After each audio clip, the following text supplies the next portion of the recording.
मराठा आरक्षणासाठी आंदोलन करणारे मनोज जरांगे पाटील यांनी आता सरकारला निर्णायक इशारा दिलाय। मराठ्यांना 24 डिसेंबरच्या आत ओबीसीतूनच आरक्षण द्या या मागणीवर मनोज जरांगे पाटील ठाम आहेत। 17 तारखेला मराठा समाजाची अंतरवाली सराटी इथे बैठक बोलावण्यात आली आहे। सकाळी 9 वाजता होणाऱ्या या बैठकीत सरकारकडून आरक्षणासंदर्भात काय झालं आणि पुढे आंदोलन कसं करायचं या संदर्भात निर्णय घेतला जाईल। 17 तारखेच्या आत आपलं जे ठरलं होतं त्याप्रमाणे तुम्ही आतापर्यंत काय कारवाई केली 17च्या आत आम्हाला कळवा।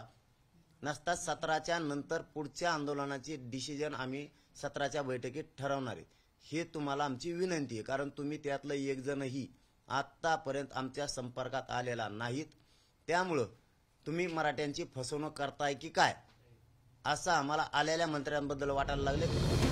सरकारने दिलेल्या आश्वासनाप्रमाणे आतापर्यंत काय झालं हे स्पष्ट केलं नाही तर 17 तारखेला ते फोटो आणि व्हिडिओ प्रसार माध्यमांना दिले जाणार आहे असं सांगतानाच मनोज जरांगे पाटलांनी छगन भुजबळांवर निशाणा साधत त्यांनी मराठा आरक्षणावर बोलू नये असा सल्ला दिला।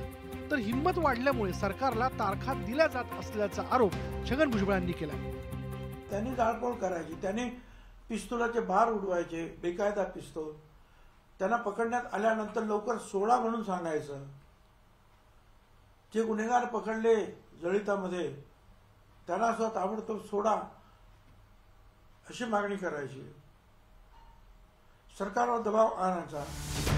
राज्य सरकारनं 24 डिसेंबर पर्यंत मराठा आरक्षणावर निर्णय घेणार असल्याचं आधीच सांगितलंय। या पार्श्वभूमीवर मनोज जरांगे पाटलांनी 17 डिसेंबर पर्यंत सरकारला अंमलबजावणीविषयी अल्टिमेटम दिलंय।